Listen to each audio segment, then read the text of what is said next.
Hello friends, welcome to our channel study for you. So guys, जैसा कि आज जो आपका एसएससी जीडी का 17 जनवरी का सेकंड शिफ्ट का एग्ज़ाम हो गया है दोस्तों, जिसका जो है मैं आपको बिल्कुल 100% एक्यूरेट आंसर के साथ जो है इस वीडियो में बताऊंगा। तो देख लेते हैं कि किस प्रकार के जो है आज आपके 17 जनवरी के सेकंड शिफ्ट के एग्ज़ाम में जो है प्रश्न पूछे गए हैं। उससे पहले एक बात और दोस्तों, कि जिन्होंने भी अगर चैनल को सब्सक्राइब नहीं किया है तो एसएससी जीडी कांस्टेबल से रिलेटेड पल पल की अपडेट के लिए जो है चैनल को सब्सक्राइब ज़रूर कर दीजिएगा। और बगल में ही आपको एक बेल आइकन यानी घंटे का निशान भी दिख रहा होगा, तो आप उसे भी जो है ज़रूर प्रेस कर दीजिएगा। तो चलिए वीडियो को स्टार्ट करते हैं। तो आज का जो आपका पहला क्वेश्चन आया था कि भारतीय संविधान का अनुच्छेद 25 से 28 ये जो है किससे संबंधित है। तो देखिए, अनुच्छेद 25 से 28 जो है ये आपका मौलिक अधिकार के अंतर्गत आता है, जिसमें धार्मिक स्वतंत्रता का अधिकार जो है ये भारतीय नागरिकों को जो है वो दिया गया है। तो धार्मिक स्वतंत्रता का अधिकार आपका करेक्ट आंसर होगा। और देखिए, मैं आपको बता दूं कि आपके हर शिफ्ट में जो है फंडामेंटल राइट्स यानी मौलिक अधिकार से जो है लगातार प्रश्न पूछे जा रहे हैं। जैसे कि प्रीवियस शिफ्टों में पूछा गया था कि मौलिक अधिकार जो ये किस भाग में है। तो देखिए, अगर भाग की बात कर ले तो देखिए ये जो आपका मौलिक अधिकार है ना, ये आपका भाग 3 में है। इसके अलावा अगर अनुच्छेद की बात कर ले तो देखिए आपका जो मौलिक अधिकार है ना, ये आपका अनुच्छेद 12 से लेकर 35 तक जो है वो भारतीय नागरिकों को जो है वो प्रदान किया गया है। तो ये फैक्ट भी आपको ध्यान में रखना है।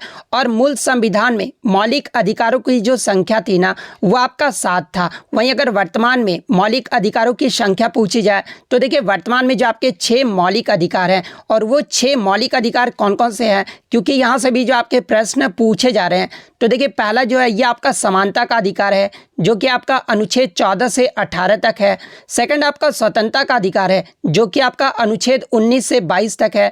थर्ड आपका शोषण के विरुद्ध अधिकार है, जो कि आपका कल के शिफ्ट में पूछा गया था, जो कि आपका अनुच्छेद 23 से 24 तक में है।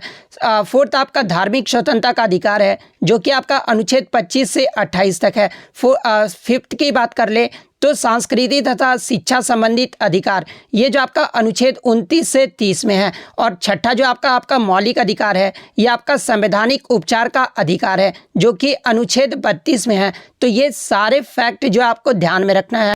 नेक्स्ट क्वेश्चन आपका यहाँ पर आया था कि सितारा देवी का संबंध किस शास्त्रीय नृत्य से है। तो देखिए, सितारा देवी की बात कर ले तो देखिए इनका जो संबंध है ना, वो आपका कथक शास्त्रीय नृत्य से है। तो कथक आपका यहाँ पे करेक्ट आंसर होगा।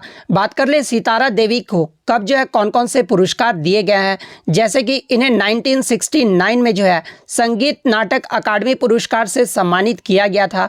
पद्मश्री से जो है इन्हें 1973 में सम्मानित किया गया था। कालिदास सम्मान से जो है 1995 में जो है इन्हें सम्मानित किया जा चुका है। तो ये सारे फैक्ट जो आपको ध्यान में रखना। और देखिए, एक बात मैं आपको बता दूं कि एसएससी का जितने भी एग्जाम हो रहा है ना, या फिर टीसीएस के द्वारा जितना भी एग्जाम लिया जा रहा है, उसमें जो है एक कलाकार का नाम दे दिया जा रहा है, या फिर नृत्य से हर शिफ्ट में जो है एक प्रश्न पूछे जा रहे हैं। तो इम्पॉर्टेंट फैक्ट्स आप ये देख लीजिए, जैसे कि भरतनाट्यम, ये जो आपका तमिलनाडु का जो है एक शास्त्रीय नृत्य है। और इसके प्रमुख कलाकार की बात कर ले तो देखिए ई कृष्णा अय्यर, रुक्मणी देवी अरुंडेल, यामिनी कृष्णमूर्ति, लक्ष्मी विश्वनाथन, पद्मा सुब्रमण्यम, मृणालिनी साराभाई, मल्लिका साराभाई, इन सभी का जो संबंध है ना, वो आपका भरतनाट्यम शास्त्रीय नृत्य से। नेक्स्ट हम लोग बात कर लेते हैं कुचिपुड़ी नृत्य के बारे में। तो देखिए, ये जो आपका कुचिपुड़ी नृत्य है ना, ये आपका आंध्र प्रदेश राज्य का जो एक शास्त्रीय नृत्य है। और इसके प्रमुख कलाकार की बात कर लें तो रागिनी देवी, राधा रेड्डी और राजा रेड्डी, ये सब जो आपके कुचिपुड़ी से संबंधित है। इसके अलावा यामिनी कृष्णमूर्ति, ये जो आपका कुचिपुड़ी से संबंधित है। इंद्रानी रहमान, ये भी जो आपके कुचिपुड़ी नृत्य से जो है वो संबंधित। अब देखिए, यहाँ पर टीसीएस जो है ना, वो क्या करता है, थोड़ा सा चालाकी करता है आपको घुमाने के लिए। जैसे कि क्वेश्चन में दे देगा कि यामिनी कृष्णमूर्ति का जो संबंध है ये किस शास्त्रीय नृत्य से है, और आपके ऑप्शन में कोई एक दे देता है, जैसे कि भरतनाट्यम या फिर कुचिपुड़ी, कोई एक दे देता है। तो देखिए, मैं आपको बता दूं कि यामिनी कृष्णमूर्ति का जो संबंध है ना, ये भरतनाट्यम नृत्य से भी है और कुचिपुड़ी से है। तो इन दोनों में से कोई भी एक ऑप्शन में दिया रहे तो आपको उसी को जो है वो टिक करना होगा। अब हम लोग कथकली नृत्य के बारे में बात कर लेते हैं। तो देखिए, ये जो आपका कथकली नृत्य है ना, ये केरल राज्य का एक शास्त्रीय नृत्य है। और इसके प्रमुख कलाकार की बात कर ले तो वी एन मेनन, गुरु कुंचु कुरूप, गोपीनाथ कोटकाल, शिवा रमन और रीता गांगुली, इन सभी का जो संबंध है ना वो आपका कथकली नृत्य से है। ओडिसी नृत्य की बात कर ले तो ये आपका उड़ीसा का जो एक शास्त्रीय नृत्य है और इनमें अगर प्रमुख कलाकार की बात कर ले तो इंद्रानी रहमान, चार्ल्स फावेरी, गुरु पंकज चरण दास, केलुचरण महापात्र, सोनल मानसिंह, शेरोन लावेन और मार्बला बर्वे, इन सभी का जो संबंध है वो आपका ओडिसी नृत्य से। इसके अलावा मणिपुरी की बात कर ले तो देखिए मणिपुरी जो है ये आपका मणिपुर का एक शास्त्रीय नृत्य है और इसके प्रमुख कलाकार की बात कर ले तो राजा भाग चंद्र, रविन्द्रनाथ टैगोर, नैना, सुवर्णा, रंजना और दर्शना, ये जो आपकी झावेरी जो बहनें हैं ना इन सभी का जो संबंध है ये मणिपुरी नृत्य से है। इसके अलावा गुरु बिपिन सिंह का जो संबंध है ना वो भी आपका मणिपुरी नृत्य से है। कथक जो है ये आपका उत्तर प्रदेश का एक शास्त्रीय नृत्य है और इसमें प्रमुख कलाकार की बात कर लें तो लेडी लीला सीखे, इसके अलावा बिरजू महाराज, लच्छू महाराज, सितारा देवी, दमयंती जोशी, इन सभी का जो संबंध है वो आपका कथक नृत्य से है। सत्रिया नृत्य की बात कर ले तो ये आपका असम राज्य का जो है एक शास्त्रीय नृत्य है जिसकी खोज जो है शंकर देव के द्वारा किया गया था और कौन सी ईस्वी में तो 15वीं शताब्दी में जो है सत्रिया नृत्य की जो है वो खोज की गई थी। और देखिए सत्रिया नृत्य को जो है 2000 ईस्वी में शास्त्रीय नृत्य का जो है वो दर्जा दिया गया था, तो ये फैक्ट भी आपको ध्यान में रखना है। मोहिनी अट्टम की बात कर ले तो मोहिनी अट्टम जो है ये आपका केरल का एक शास्त्रीय नृत्य है और इसके प्रमुख कलाकार की बात कर ले तो वीएन मेनन, कल्याणी अम्मा, सुनंदा नायर, कलामंडलम क्षेमवती, माधुरी अम्मा, जयप्रभा मेनन, इन सभी का जो संबंध है ना वो आपका मोहिनी अट्टम नृत्य से है। तो ये सारे फैक्ट जो आपको ध्यान में रखना। नेक्स्ट क्वेश्चन आपका यहाँ पर आया था कि फरवरी 2022 में मुंबई में जो है दरबार हॉल का जो उद्घाटन है ना ये किसके द्वारा किया गया था। तो देखिए मैं आपको बता दूं कि फरवरी 2022 में भारत के पूर्व राष्ट्रपति रामनाथ कोविंद जी के द्वारा जो है मुंबई के राजभवन में जो है नए दरबार हॉल का उद्घाटन किया गया था। तो रामनाथ कोविंद आपका करेक्ट आंसर होगा और आपको कमेंट करके जवाब देना कि वर्तमान में भारत के राष्ट्रपति जो है वो कौन है, ये जो आपको कमेंट करके जरूर जवाब देना है। नेक्स्ट क्वेश्चन आपका यहाँ पर आया था कि शुंग वंश की जो स्थापना है ना ये किसने की। तो देखिए शुंग वंश की जो स्थापना है ना वो 187 ईसा पूर्व या फिर 185 ईसा पूर्व में जो है मौर्य साम्राज्य के अंतिम राजा बृहदत्त को मारकर जो है पुष्यमित्र शुंग ने किया था। तो पुष्यमित्र शुंग आपका करेक्ट आंसर हो। नेक्स्ट क्वेश्चन आपका यहाँ पर आया था कि बसवराज बोम्मई ये जो है किस राज्य के मुख्यमंत्री हैं। तो देखिए बसवराज बोम्मई की बात कर लें तो ये आपके कर्नाटक राज्य का जो है वो मुख्यमंत्री है। तो कर्नाटक आपका करेक्ट आंसर होगा। नेक्स्ट क्वेश्चन आपका यहाँ पर आता है कि भारत में राष्ट्रीय आय की जो गणना है ना ये कौन करता है। तो देखिए भारत में जो राष्ट्रीय आय की गणना है ये आपका NSO यानी राष्ट्रीय सांख्यिकी कार्यालय के द्वारा जो है वो किया जाता है। तो NSO आपका करेक्ट। इसके अलावा यहाँ से एग्जाम में एक प्रश्न और बनता है कि राष्ट्रीय आय का अनुमान लगाने वाली नोडल संस्था कौन सी है। तो ये आपका सांख्यिकी और कार्यक्रम कार्यान्वयन मंत्रालय इसकी जो है वो आपकी नोडल संस्था है। तो ये फैक्ट भी आपको ध्यान में रख।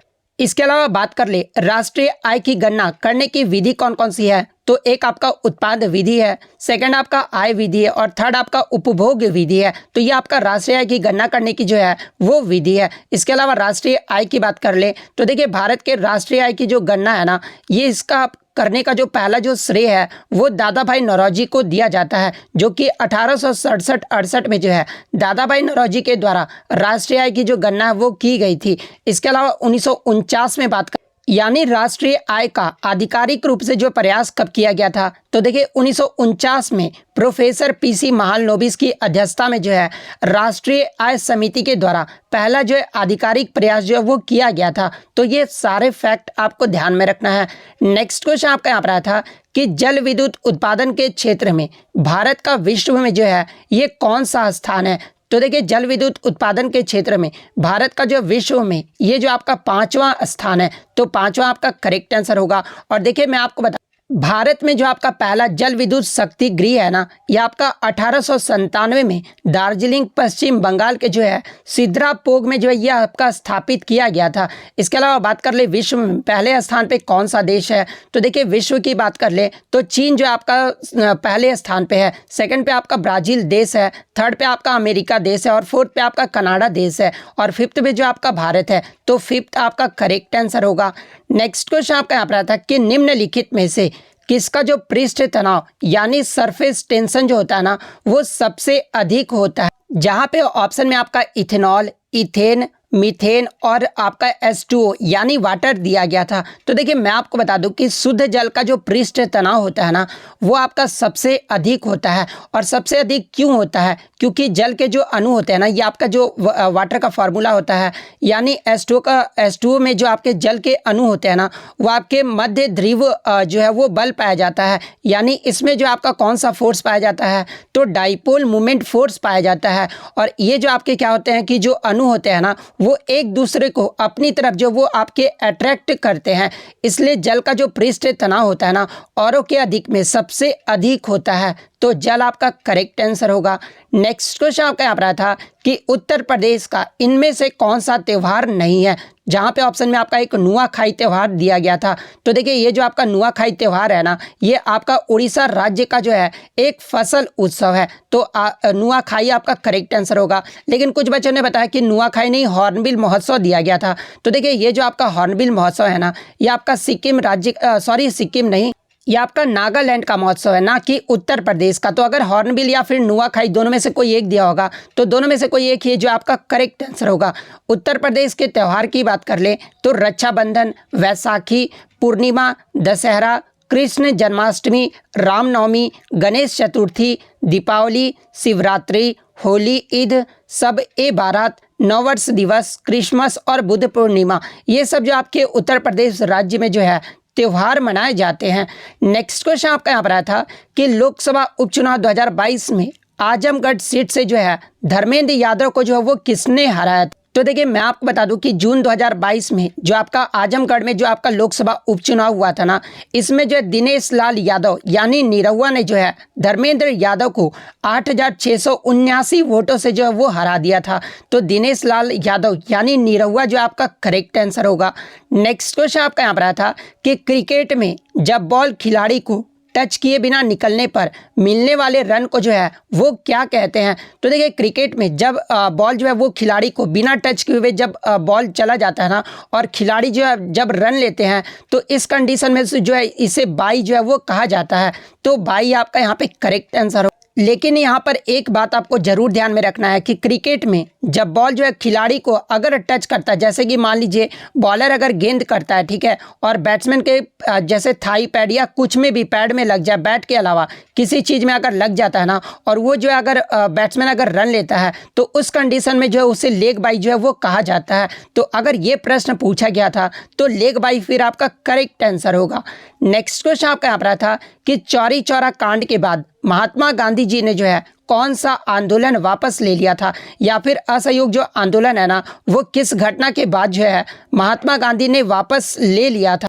तो देखिए मैं आपको बता दूं कि चौरी चौरा कांड के बाद महात्मा गांधी जी ने जो है फरवरी 1922 में जो है असहयोग आंदोलन को वापस ले लिया था। तो अगर इस प्रकार से प्रश्न पूछा गया था तो असहयोग आंदोलन आपका करेक्ट आंसर होगा। अगर ये प्रश्न पूछा गया था कि असहयोग आंदोलन को किस घटना के लिए जो है वो वापस ले लिया गया था तो फिर आपका चौरी चौरा कांड जो आपका करेक्ट आंसर होगा। नेक्स्ट क्वेश्चन आपका यहाँ पर आता कि इनमें से कौन जो है गंगा का पर्यायवाची शब्द नहीं है? तो देखिए अगर गंगा के पर्यायवाची शब्द की बात कर ले तो मंदाकिनी, भागीरथी, सुरसरिता, देव नदी, विष्णुपदी, विष्णुपगा, देवपगा, ध्रुवनंदा, ये सब जो होते हैं ना आपके गंगा के पर्यायवाची शब्द होते हैं। तो इनमें से तो आपका 3 ऑप्शन में दिया गया होगा। इसके अलावा जो चौथा ऑप्शन दिया होगा ना वो आपका करेक्ट आंसर होगा। नेक्स्ट क्वेश्चन आपका यहाँ पर था कि इतिहास से संबंध रखने वाला वाक्यांश के लिए एक शब्द बताना था।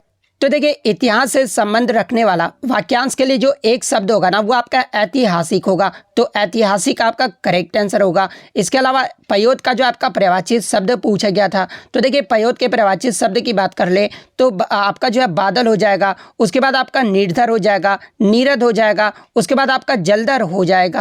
और आपके ऑप्शन में शायद बादल या फिर जलधर दिया गया था तो जलधर ऑप्शन में दिया गया था तो जलधर आपका करेक्ट आंसर होगा। इसके अलावा पयोद के जो है पर्यायवाची शब्द देख सकते हैं। तो इतने क्वेश्चन जो है आज मुझे बच्चों के द्वारा मिले हैं जो कि 100% रियल और ऑथेंटिक है। तो अगर वीडियो अच्छी लगी हो तो वीडियो को जो है लाइक ज़रूर कर दीजिएगा और इसी तरह किसी भी एग्जाम का रियल एनालिसिस पाने के लिए जो है चैनल को सब्सक्राइब ज़रूर कर दीजिएगा। तो मिलते हैं नेक्स्ट वीडियो में, तब तक thank you, all the best.